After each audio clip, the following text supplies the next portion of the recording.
Hello viewers! On today's news, former Honduran President Juan Hernandez, 55, has been found guilty in a New York federal courtroom of participating in a scheme to ship cocaine through his country and into the United States. On Friday, a jury in the Southern District Court of New York rendered its verdict after 2 weeks of argument, convicting Hernandez on charges related to drug trafficking and weapons possession. He was convicted on all 3 criminal counts he faced. The first for conspiring to import cocaine into the U.S., the second for carrying machine guns and destructive devices to help in cocaine shipments, and the third for conspiring to use those weapons to pursue his aims. The latter 2 charges carry maximum sentences of life in prison. U.S. prosecutors had accused Hernandez of partnering with some of the largest cocaine traffickers in the world and using his public office to protect shipments passing through Honduras. In exchange, the prosecutors argued Hernandez received bribes to further his political career. In one instance, as Hernandez campaigned for his first term as president in 2013, prosecutors said he accepted approximately $1 million from Joaquin El Chapo Guzman, the leader of Mexico's Sinaloa cartel, a powerful drug smuggling syndicate. Hernandez has denied the charges against him and has instead sought to bolster his image as a Touga crime politician. Known for mano dura or iron fist tactics, his defense team likewise tried to frame damaging testimony as attempts by drug traffickers and other criminals to get lighter sentencing in their own cases. They all have motivation to lie, and they are professional liars, Hernandez said of the prosecution witnesses.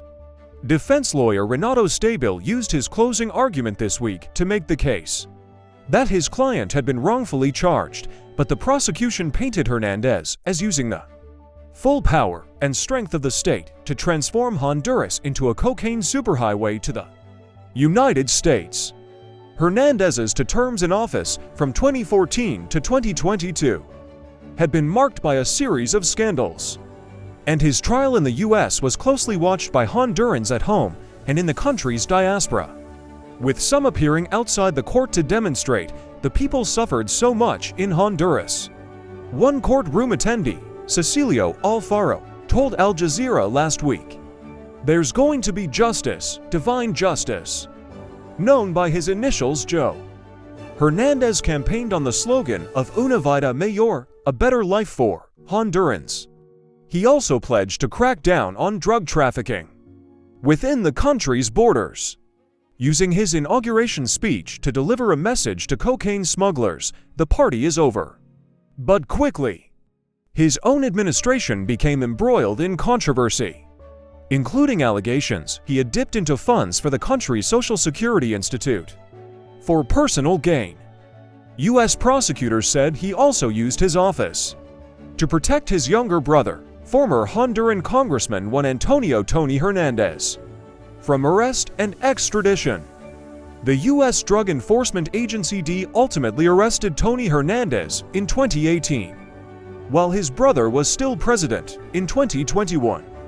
Tony Hernandez was sentenced to life in prison in a U.S. federal court for his role in distributing 185 tons of cocaine, only weeks after leaving office in February 2022.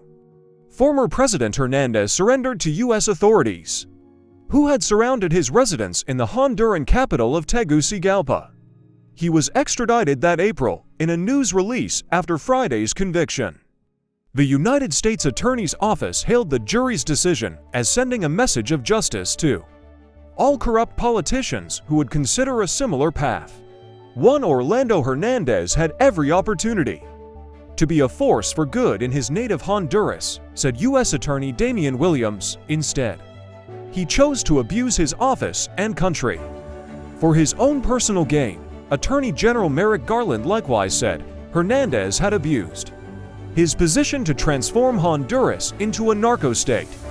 As today's conviction demonstrates, the Justice Department is disrupting the entire ecosystem of drug trafficking networks that harm the American people, no matter how far or how high we must go. Garland said in a statement on Friday. Thanks for watching and please subscribe to our YouTube channel.